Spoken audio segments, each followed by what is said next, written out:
Hello everyone, today we are going to learn about integers. Multiplication rules of integers. 1. The product of a positive integer and a negative integer is negative.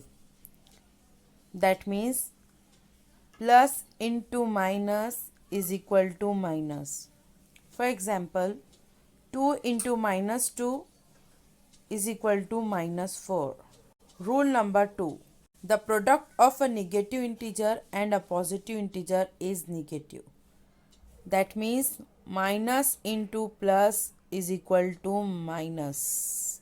For example, minus 2 into 2 is equal to minus 4.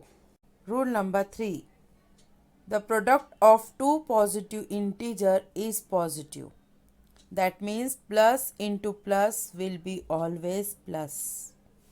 For example, 2 into 2 is equal to plus 4. Rule number 4. The product of two negative integers is positive. That means minus into minus is equal to plus. Minus 2 into minus 2 is equal to plus 4. Keep remember, when you are multiplying two negative number for 2 times means for even number, it will always gives you positive number in a product. Please like, subscribe and share. Thank you so much for watching this video.